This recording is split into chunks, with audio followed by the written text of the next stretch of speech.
Buka Alkitab kita sama-sama. Hari ini kita masih ada dalam pembahasan kita 33 bukti kesetiaan Tuhan. Dan hari ini kita masuk pada minggu kelima atau pembahasan yang keempat tentang Dia mati buat kita. Selalu saya bilang, kalaupun Tuhan tidak menyembuhkan penyakit kita, kalaupun Tuhan tidak menjawab doa kita, kalaupun Tuhan tidak mengerjakan mujizat seperti yang kita harapkan, Dia tetap Tuhan yang baik.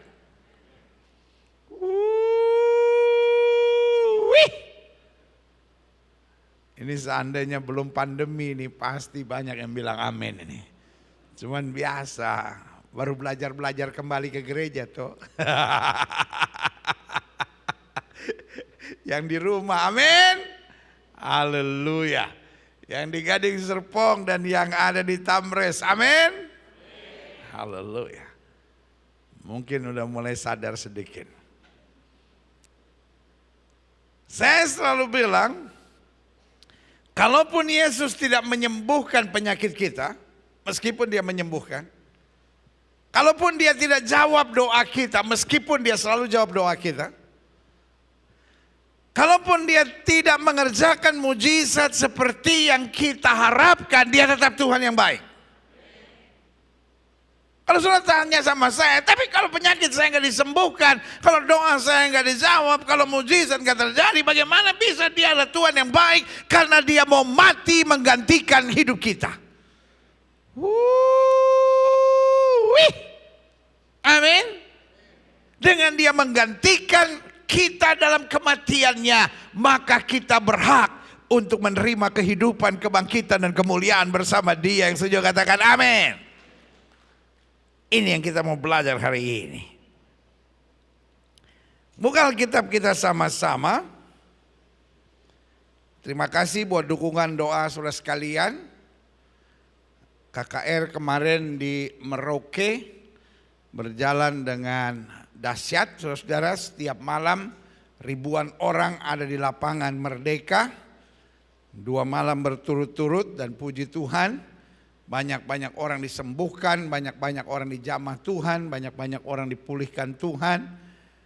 Dan saya percaya tidak ada pendeta yang hebat, tapi doa orang benar besar kuasanya. Amin. Jadi tetap dukung doa.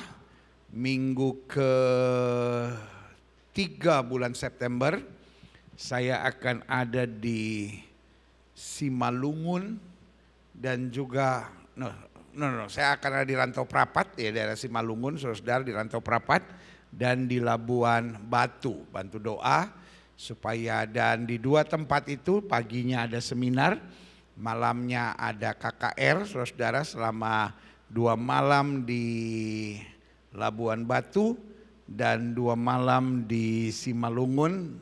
4 malam itu ada di KKR, di lapangan sepak bola di sana. Bantu doa supaya hal-hal baik boleh Tuhan nyatakan. Karena saya tetap percaya doa orang benar besar kuasanya.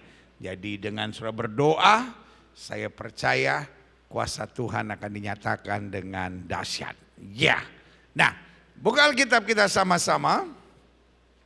Roma pasal 5 ayat 6 sampai 11. Karena waktu kita masih lemah. Saya boleh pakai bahasa saya sendiri? Waktu kita masih ngaco. Bilang sama sebelah saudara, waktu lu masih ngaco. Ya. Bilang sama orang yang baru ngomong sama saudara, lu juga masih ngaco. Amin. Yang di rumah tanya, terus saya mesti ngomong sama siapa? Ngomong sama diri saudara sendiri. Waktu gua masih ngaco. Yang ada di rumah ketik di live chat saudara, waktu saya masih ngaco, Tuhan sayang saya. Semua yang ada di sini sama-sama bilang waktu saya masih ngaco, Tuhan sayang saya. Amin. Bilang sama sebelah saudara, makanya jangan ngaco lagi. Karena waktu kita masih lemah, waktu kita masih kacau-kacau, waktu kita masih belum beres, Kristus telah mati untuk kita orang-orang durhaka pada waktu yang apa? Ditentukan oleh Allah. Apa artinya? Waktu saya masih ngaco, Yesus mati, dan saya akan menyadari pada waktu ditentukan Allah. Mungkin sebagian saudara yang masih tetap ngaco berkata, amin. Kan waktu yang ditentukan Allah, ini belum waktunya untuk saya sadar. Tapi kapan waktu yang ditentukan Allah? Alkitab bilang waktu kamu mendengar suara Tuhan, jangan mengeraskan hati. Kapan saya ngaco ini harus sadar bahwa Yesus sudah mati buat saya. Kapan waktu Allah buat saya? Kapan waktu kita untuk berhenti ngaco? Kapan waktu kita untuk berhenti dengan LGBT? Kapan waktu kita untuk berhenti dengan hubungan seks bebas sebelum nikah? Kapan waktu kita untuk berhenti dari minum mabuk dan judi? Kapan waktu kita untuk berhenti dari perselingkuhan? Kapan waktu kita berhenti dari segala kejahatan? Jawabannya di waktu Tuhan. Sebagian kita mungkin berkata, kalau begitu belum waktu Tuhan buat saya. Izinkan saya mengingatkan buat saudara, kapan waktu Tuhan itu? Ketika kita sudah diberikan kesempatan mendengar firman. Yang setuju sama saya katakan, suara Tuhan lewat firman. Yang di rumah ketik di live chat saudara, suara Tuhan melalui firman. Yang setuju sama saya di tempat ini sama-sama bilang, suara Tuhan melalui firman. Amin.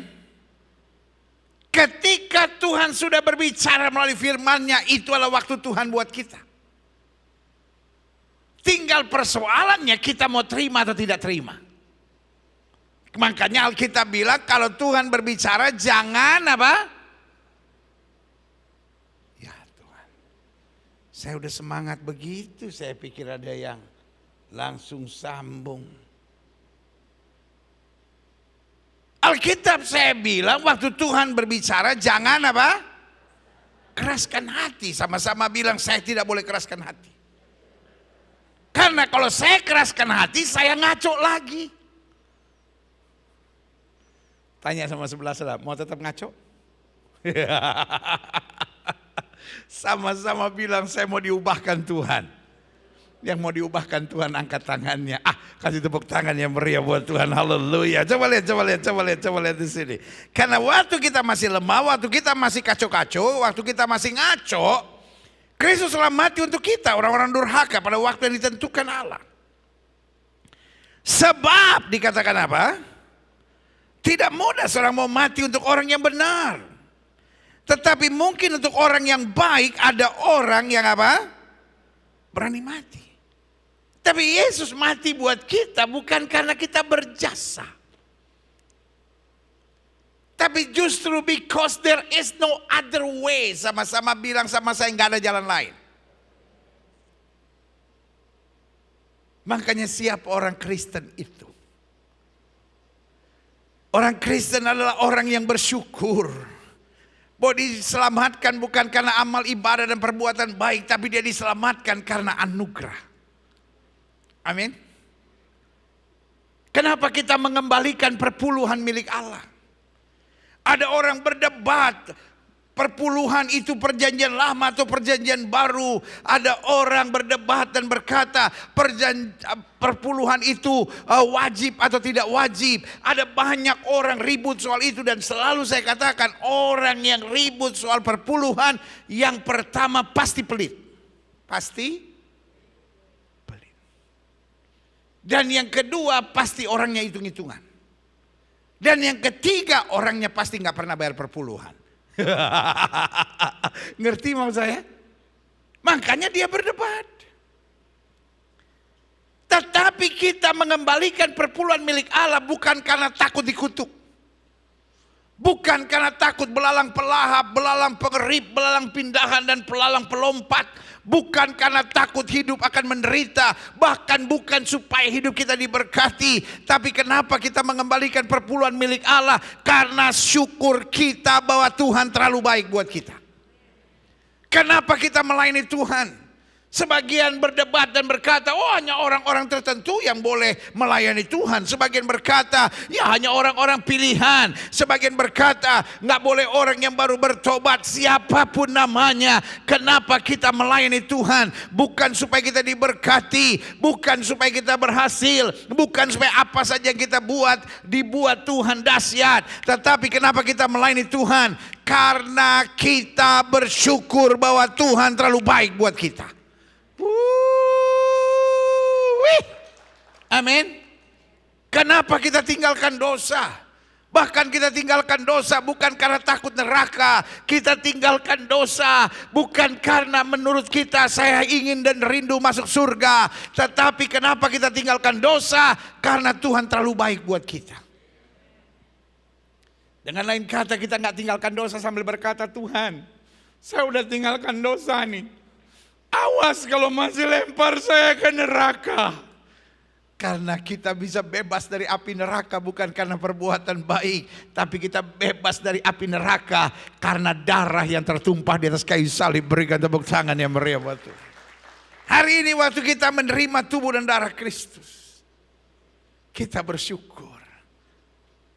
Yang pertama, kita dibebaskan dari api neraka. Yang kedua, kita diberi kepastian masuk surga. Dan yang ketiga, kita disebut warga kerajaan sorga. Dan yang keempat, kita tahu kita dikasihi dengan kasih yang kekal oleh Kristus. Amin. Berarti jelas ayat ini bilang apa? Sebab tidak mudah seorang mau mati untuk orang yang benar. Tapi mungkin untuk orang yang baik ada orang yang berani mati. Berarti siapa itu Kristen? Kristen adalah orang-orang yang bersyukur. Karena Kristus mau mati buat kita. Karena kita di tengah-tengah kengacoan kita, kelemahan kita, kekacauan hidup kita, Kristus mau mati buat kita. Ayat 8. Akan tetapi Allah menunjukkan kasih-Nya kepada kita. Oleh karena Kristus telah mati untuk kita. Ketika kita masih berdosa. Kita gak berhak untuk tanya, Tuhan kenapa doa saya belum dijawab. Kita gak berhak untuk tanya kenapa penyakit saya belum sembuh. Karena Dia mati buat kita, itu cukup menjadi jaminan bahwa kita dikasih Tuhan. Taruh tangan kananmu di dada, sama-sama bilang, saya disayang Tuhan. Sama-sama bilang, saya disayang oleh Tuhan. Bilang sama sebelah saudara, saya disayang Tuhan. Gak usah bilang begini, jelek-jelek begini.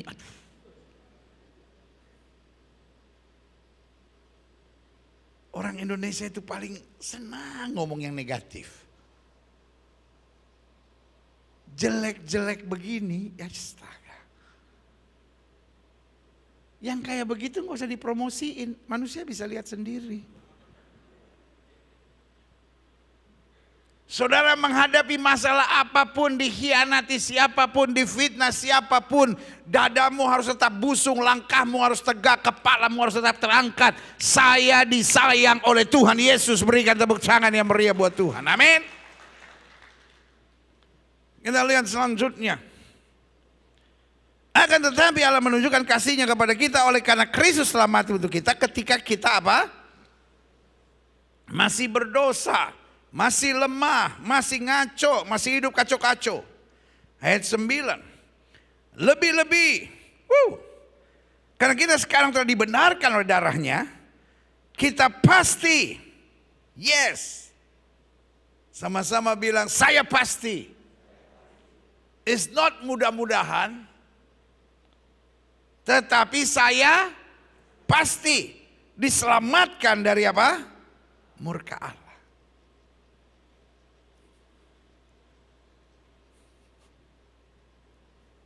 Ini namanya apa? Ini namanya apa? Sebagian berkata ini Alkitab. Sebagian berkata ini adalah firman Tuhan. Sebagian berkata ini adalah apa? kitab suci. Betul? Alkitab saya bilang, firman Tuhan saya bilang, kitab suci saya bilang. Saya pasti diselamatkan. Amin. Pertanyaan saya, if you can trust your Bible, if you can trust your holy book, kalau buku suci saya tidak percaya, terus saya mesti percaya apa? Amin. Alkitab saya bilang saya pasti diselamatkan. Berarti bukan mudah-mudahan. Itu bukan konyolnya orang Kristen, but because the Bible said so.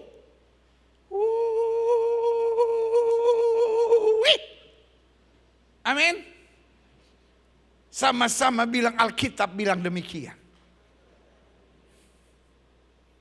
Tidak ada satu kitab suci manapun yang berani memberi jaminan bahwa sorga itu pasti. Amin. Sama-sama bilang buat saya sorga itu pasti. Because the Bible said so. Amin. Lihat selanjutnya. Sebab jikalau kita ketika masih seteru, masih lemah, masih durhaka, masih ngaco, diperdamaikan dengan Allah oleh kematian anaknya. Lebih-lebih kita yang sekarang telah diperdamaikan, pasti akan diselamatkan oleh apa? Hidupnya. Dan bukan hanya itu saja, kita malah apa? Sama-sama bilang sama saya, bermegah dalam Allah. Oleh Yesus Kristus Tuhan kita, sebab oleh Dia kita telah menerima apa? Pendamaian itu. Wow. Selanjutnya, saya harap Roh Kudus menyingkapkan buat setiap saudara betapa setiap kita adalah orang-orang yang punya kepastian. Kolose 1 ayat 19 sampai 22. Karena seluruh apa? The fullness of God, kepenuhan Allah berkenan diam di dalam Dia. Dan oleh Dialah Ia memperdamaikan segala sesuatu dengan apa? Dirinya, baik yang ada di bumi maupun yang ada di sorga. Sesudah Ia mengadakan pendamaian oleh apa? Darah. Sama-sama bilang sama saya, oleh darah. Darah salib Kristus. Juga kamu yang dahulu hidup jauh dari Allah. Nah ini yang saya bilang, tadinya kita apa? Durhaka. Tadinya kita munafik, tadinya kita ngaco. Juga kamu yang dahulu hidup jauh dari Allah. Dan yang memusuhinya dalam hati dan pikiran seperti yang nyata dari apa? Perbuatanmu yang ngaco, yang jahat. Sekarang apa? Diperdamaikan dalam tubuh jasmani Kristus oleh kematiannya. Untuk menempatkan kamu. Bukan hanya diselamatkan tetapi apa? Kudus. Dan tak bercela dan apa? Tak bercacat di hadapannya. Wow, kita lihat selanjutnya. Klik. Aha. Saya catat di sini kematian buat banyak orang adalah akhir. Tapi bagi Kristus kematian adalah apa? Awal dari segala kepastian karya penyelamatannya. Nabi siapapun mati dan selesai. Orang kaya dimanapun mati dan selesai. Orang terkenal dimanapun mati dan selesai. Bilang sama sebelah saudara, lu juga mati dan selesai. Nggak berani pendeta sebelah saya pas mertua.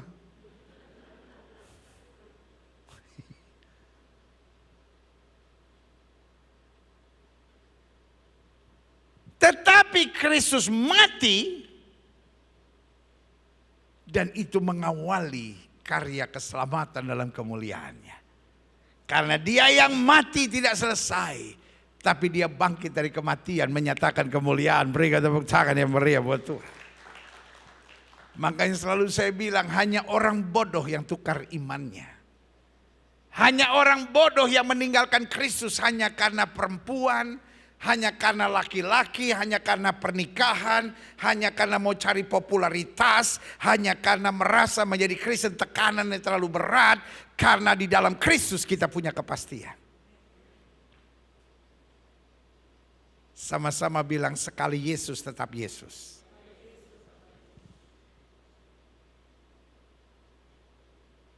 Karena kekristenan bukan sekedar agama, tapi kekristenan adalah apa? Syukur karena kepastian. Klik. Coba lihat Matius 16 ayat 21 sampai ayat 23.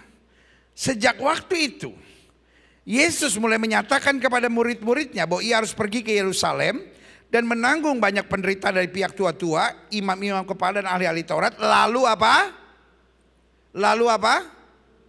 Lalu apa? Halo? Saudara-saudara yang di rumah, lalu apa? Aha. Tamres dan Gading Serpong, lalu apa? Dibunuh. Lalu mati. Dibunuh. Dan apa? Dibangkitkan pada hari yang ketiga. Tadi saya bilang buat setiap orang, buat setiap nabi, buat setiap rasul, apakah Yesus nabi? Apakah Yesus rasul? Yesus bisa dibilang nabi, Yesus bisa dibilang rasul, tapi dia bukan hanya nabi, dia bukan hanya rasul, dia Tuhan itu sendiri. Amin. Kita mengerti buat setiap orang kematian adalah apa?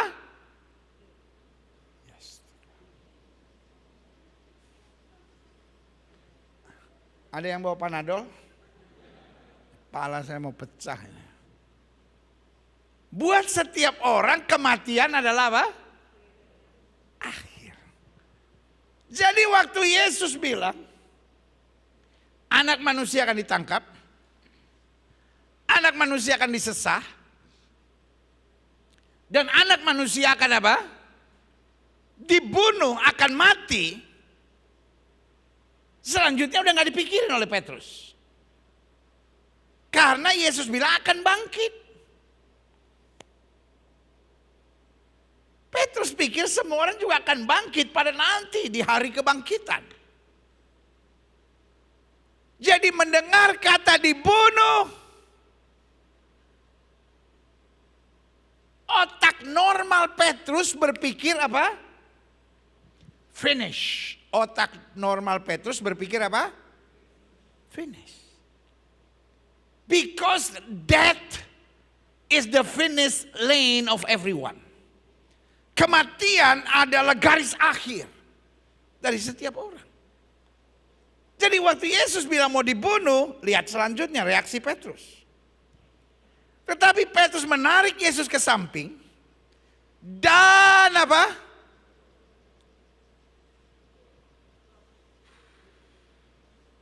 Untung Yesus orang Yahudi.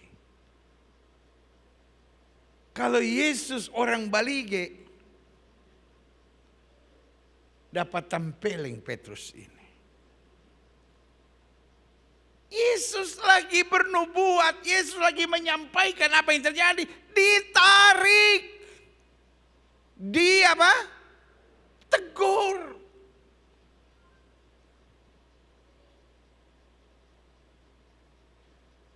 Seandainya Yesus orang Balige,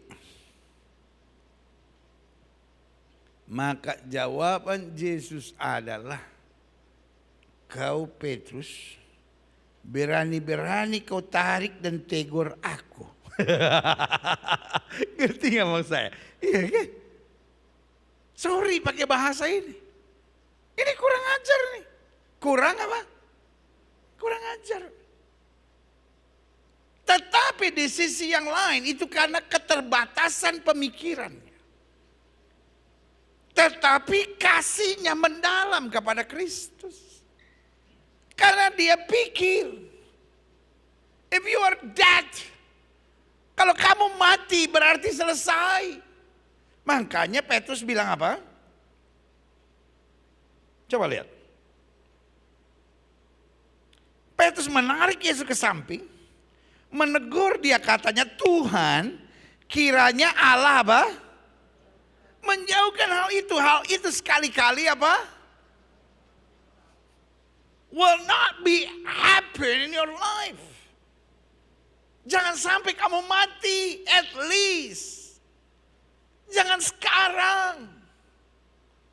Karena dalam pemikiran Petrus, kematian adalah apa?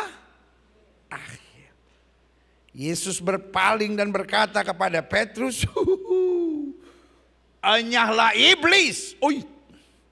Engkau satu batu sandungan bagiku. Sebab engkau bukan memikirkan apa yang dipikirkan Allah, melainkan apa yang dipikirkan manusia." Dia nggak bilang Petrus adalah iblis. Tetapi dia sedang bilang, pemikiran seperti itu datangnya dari setan. Pemikiran bahwa Yesus nggak sanggup, Yesus nggak mampu, Yesus nggak bisa, itu berasal dari apa? Setan. Sama-sama bilang sama saya, konsep manusia beda dengan konsep Kristus. Semua saudara-saudaraku yang online, sama-sama tulis di live chat saudara, konsep manusia berbeda dengan konsep Kristus.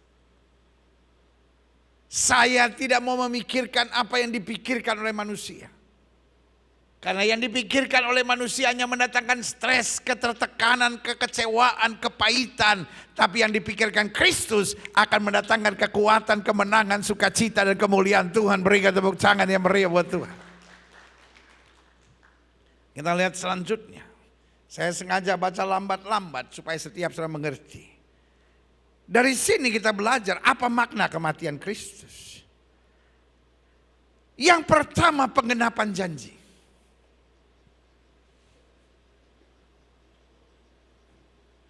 Yesaya berkata jelas, dia tertikam oleh karena pemberontakan kita. Dia diremukkan oleh karena kejahatan kita. Ganjaran kita yang harusnya mendatangkan hukuman ditimpakan kepadanya. Supaya oleh bilur-bilurnya kita disembuhkan. Supaya oleh karena kematiannya yang menggantikan posisi kita, kita punya kepastian. Sampai hari ini ada saja manusia-manusia bego. Bahasa saya jelas, manusia-manusia apa? Bego, saudara. Yang kalau saya posting apapun di Instagram, atau saya posting apapun di TikTok, ada saja orang-orang apa tadi saya bilang? Bego. Yang tiba-tiba bilang, kasihan deh, Allahnya orang Kristen mati, lemah banget Tuhannya, bego. Kenapa bego? Udah gak ngerti, ngotot lagi, itu namanya bego. If you don't know us, dia mati bukan lemah. Bahkan ketika Petrus tarik dan berkata, Guru, sekali-kali hal itu dijauhkan daripadamu, Yesus bilang, nyala kau iblis. Sebab engkau batu sandungan. Engkau hanya pikirkan apa yang dipikirkan oleh manusia, tidak apa yang dipikirkan oleh Allah. Berarti buat Yesus, kematianlah pintu gerbang untuk berjalan dalam kemuliaan. Berikan tepuk tangan yang meriah buat Tuhan. Tanpa kematiannya, sorga hanya cerita buat kita. Kita tidak malu mengakui Yesus kita mati. Kita bangga dengan kematian Kristus. Karena dia mati bukan karena lemah, dia mati bukan karena situasi, tapi dia mati menggantikan posisi kita, dan itu adalah pengenapan janji. Kenapa seorang mati? Karena waktunya sudah selesai. Tapi kenapa Yesus mati? Karena pengenapan janji. Amin. Yang kedua, apa makna kematian Kristus? Pelunasan harga. There is no other way. Someone has to pay the debt. Sama-sama bilang sama saya, dosa adalah hutang. Sama-sama bilang sama saya, dosa adalah hutang. Kenapa dosa adalah hutang? Karena Alkitab saya bilang upah dosa ialah maut. Agama apapun tidak bisa membantah bahwa dosa adalah hutang. Tinggal bayarnya yang berbeda-beda. Sebagian bilang bisa dibayar dengan amal dan ibadah. Sebagian lagi bilang bisa dibayar dengan perbuatan baik. Sebagian lagi bilang bisa dibayar dengan menolong orang. Sebagian lagi bilang bisa dibayar dengan menjalankan ibadah dengan sungguh-sungguh. Tetapi lihat apa yang Alkitab katakan, klik. Kolose 2 ayat 13-14. Kamu juga, taruh tangan kananmu di dada, saya juga.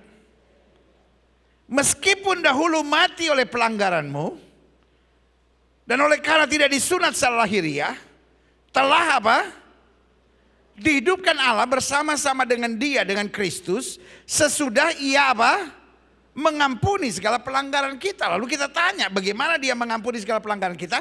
Dengan menghapuskan surat hutang. Kenapa ada surat hutang?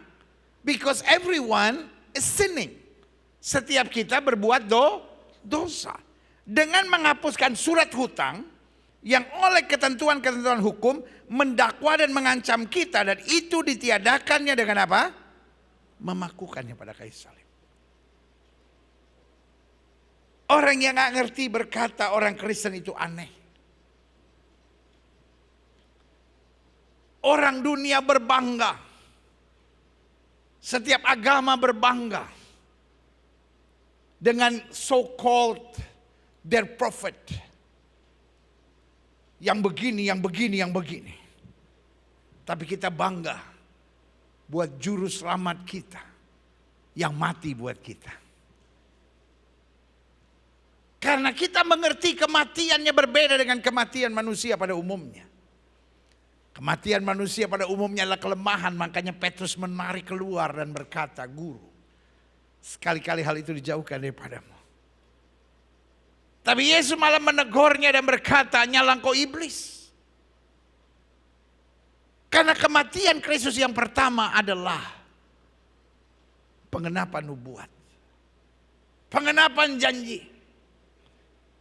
Tapi yang kedua, pelunasan hutang. Amin. Yang ketiga, apa makna kematian Kristus? Kristus yang mati menjadi teladan buat kita. Kematian Kristus bukan kesedihan kita. Makanya wanita-wanita datang ke kubur Yesus menangis. Tapi tiba-tiba suara malaikat berkata, mengapa engkau mencari yang hidup di antara yang mati? Dia tidak ada di sini. Dia sudah bangkit. Berikan tepuk tangan yang meriah buat Tuhan.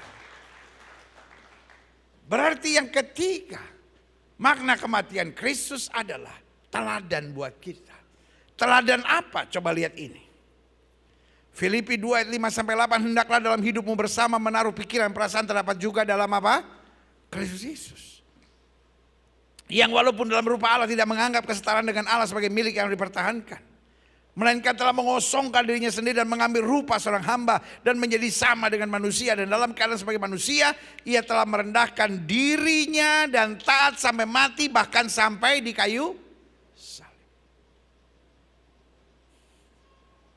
Berarti kalau Yesus mau mati buat kita, teladannya yang pertama, kita jangan sombong. Teladan yang kedua, kita nggak usah mengandalkan kekerasan. Teladan yang ketiga, kita belajar menyadari waktu kita rela kehilangan segala-galanya, justru kita mendapatkan segala-galanya. Berikan tepuk tangan yang meriah buat Tuhan. Yang keempat, Apa makna kematian Kristus? Satu, penggenapan janji. Dua, pelunasan harga. Tiga, teladan buat kita. Dan yang keempat, pelajaran buat setiap kita. Apa pelajaran buat setiap kita? Klik.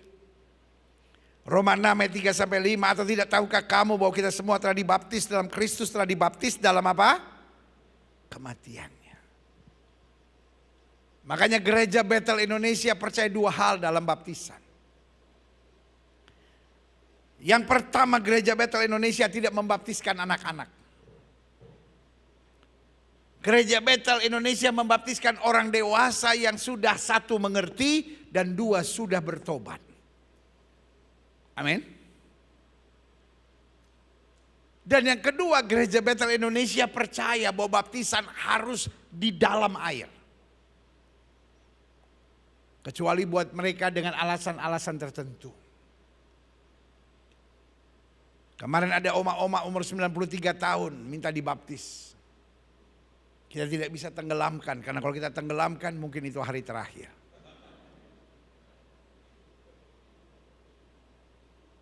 Kitanya basuh.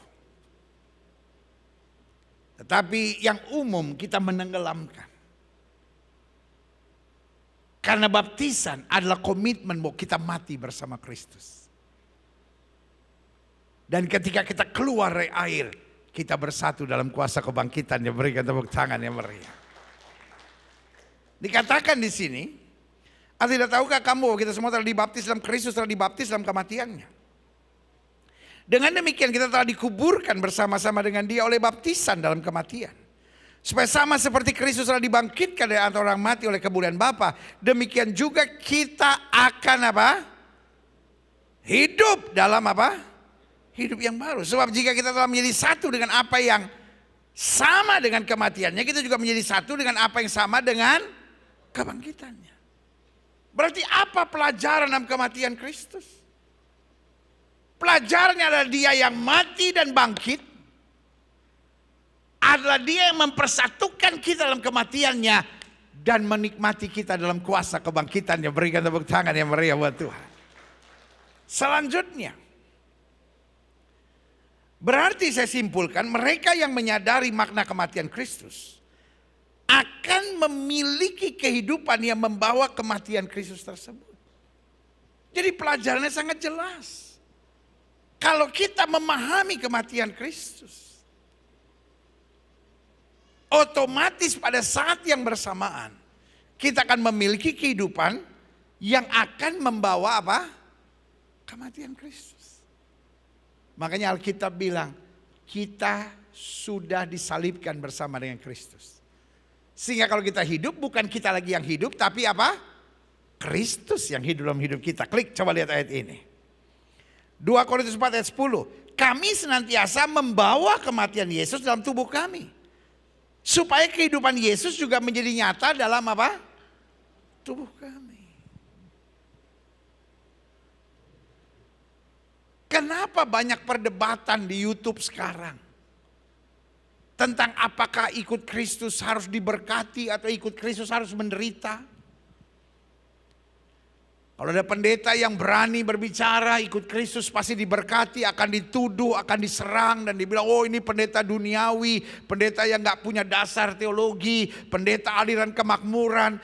Bukan saatnya kita berdebat apakah kita diberkati atau tidak diberkati, apakah menerima mahkota atau harus pikul salib. Tapi satu yang saya tahu, mereka yang menyadari kematian Kristus akan hidup dalam tuntunan Kristus.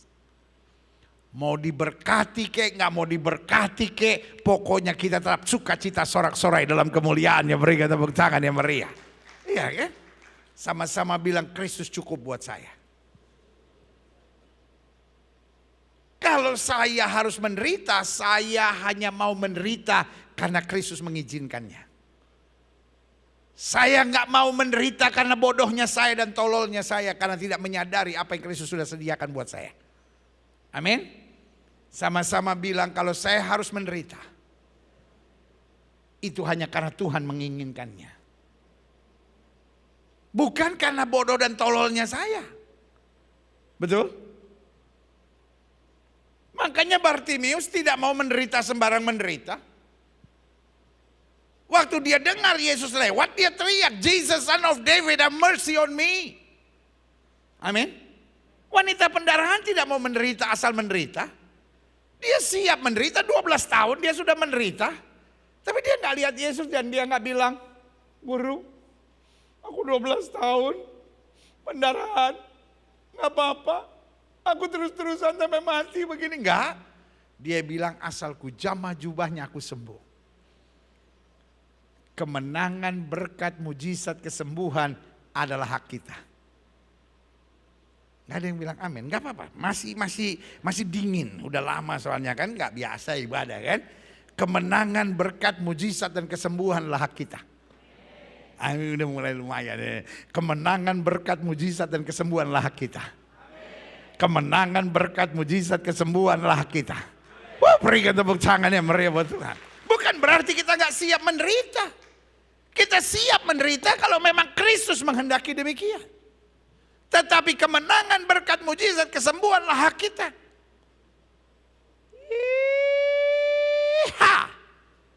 Semua kawan-kawan yang di online sama-sama tulis di live chat saudara. Kemenangan, berkat, mujizat, kesembuhan adalah hak saya.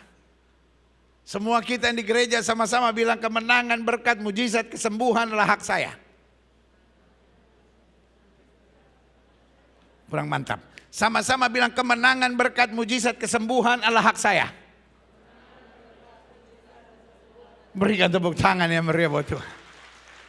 Apakah berarti kita tidak siap menderita? Kita siap menderita kalau Kristus menghendakinya. Saya nggak mau menderita karena bodoh dan tololnya saya, saudara-saudara. Karena yang saya tahu kemenangan, berkat, mujizat, dan kesembuhan adalah hak saya. Wanita pendara itu siap menderita. Dan memang dia selama ini menderita. Tapi waktu dia tahu that is her right, dia bilang asalku jamah jubahnya aku sembuh. Dan Alkitab berkata, seketika itu juga berhentilah pendarahannya. Berikan tepuk tangan yang meriah buat Tuhan. Selanjutnya, adapun ciri-cirinya secara singkat sebelum kita menerima perjamuan suci hari ini, saya pelajari ciri-ciri dari orang yang menyadari kuasa kematian Yesus. Yang pertama, bahasa saya bilang nggak banyak maunya. Ada pepatah bahasa Inggris bilang begini, everything mean nothing. Coba lihat ayat ini. Klik. Paulus yang sudah mengenal kuasa kebangkitan Kristus, yang sudah mengalami kuasa kematian Kristus berkata, yang ku kehendaki ialah mengenal dia dan kuasa kebangkitannya dan persekutuan dalam penderitaannya, di mana aku menjadi serupa dengan dia dalam kematian.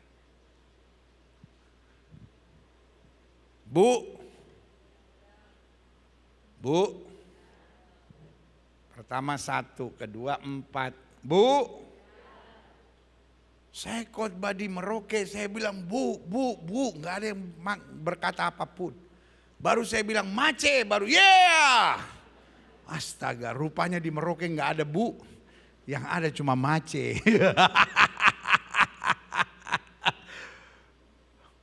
Bu, jangan kebanyakan mau bu. Hidup harus banyak bersyukur. Banyak rumah tangga bermasalah, banyak orang-orang muda bermasalah karena kebanyakan maunya. Tapi orang yang mengerti kuasa kematian Kristus hanya akan berkata, yang ku kehendaki adalah mengenal dia. Supaya aku semakin hari semakin serupa dengan dia. Waktu hari ini kau terima perjamuan suci, biarlah kau berkata, Tuhan, jadikan aku orang-orang yang tahu bersyukur dalam segalanya. Dan aku rindu menjadi serupa dengan dia. Siapa yang rindu serupa dengan Kristus? Berikan tepuk tangan yang meriah. Yang kedua, ciri dari orang yang mengalami kuasa kematian Kristus gak akan pernah berkhianat. Ikut Yesus gak selamanya tertawa, bos. Ikut Yesus ada kalanya menangis. Amin. Makanya program kita yang bernama Kamu Hebat dimanapun, Kita ingatkan orang jangan menyerah, jangan putus asa. Kita masih punya Tuhan. Amin. Ikut Yesus bukan berarti nggak ada air mata. Tapi ikut Yesus setia sampai akhir. Karena buat kita air mata bukanlah akhir dari perjalanan iman kita. Air mata bukan tanda mujizat tidak terjadi. Tapi air mata adalah tanda Tuhan sedang mendidik dan melatih kita. Dan waktu kita berjalan terus, di ujung jalan air mata ada kemuliaan yang Tuhan sediakan buat orang yang mengasihi Dia. Sama-sama bilang, saya tidak boleh berkhianat. Saya harus setia dan bertahan dalam segala perkara. Yang ketiga, adapun cirinya dari orang yang mengalami kuasa kematian Kristus, nggak akan ribet dan nggak akan sembarangan. Selalu saya bilang, dalam hidup ini, setan paling senang bikin orang jadi ribet. Jalan Tuhan bukan berarti nggak ada masalah. Tapi jalan Tuhan nggak pernah ribet. Kalau saudara pengen tahu ini jalan Tuhan atau bukan, lihat aja kalau udah terlalu ribet. Saudara mulai usaha ribet gitu. 99,9% itu bukan dari Tuhan. Saudara pacaran sama orang ribet, 99,99% itu bukan dari Tuhan. Saudara mau mengerjakan sesuatu, mulainya udah ribet, itu pasti bukan dari Tuhan. Yang saya percaya, jalan Tuhan bukan berarti nggak ada masalah. Ada masalah, ada tantangan, ada persoalan. Tapi setiap kali kita jalani ada saja mujizatnya.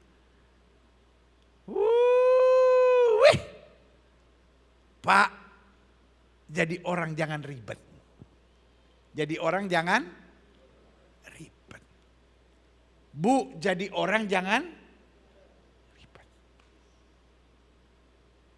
Kalau anakmu salah, tegur dia baik-baik. Jangan ribet gitu.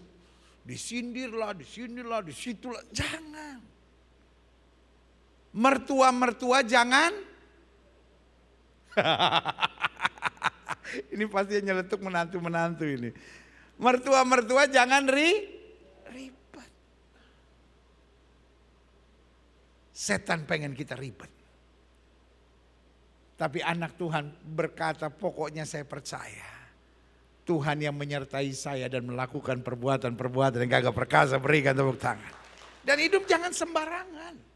Hati-hati. Alkitab berkata, bertindaklah hati-hati sesuai dengan seluruh hukum yang kuperintahkan. Yang keempat, yang terakhir, saya undang pemain musik maju ke depan. Adapun cirinya, orang yang mengalami kuasa kematian Kristus, menjadi serupa dengan Dia, nggak enakan. Apa itu nggak enakan? Kita nih kadangkala mau bersaksi, nggak enak pendeta. Mau tinggalkan pergaulan buruk, aduh nggak enak pendeta, nanti dianggap sombong. Diajak nongkrong-nongkrong untuk hal-hal duniawi, kita udah tahu tuh nggak bener tuh, tapi nggak enak pendeta. Diajak pacarnya ke diskotik, kumpul sama teman judi, kumpul sama teman yang ada perempuannya, kumpul sama teman yang alkohol, minum mabuk gitu. Saya sih tahu gitu pendeta, I'm not belong to this group gitu. Saya nggak pantas gitu ada di grup ini gitu. Tetapi ya habis gimana yang nggak enakan.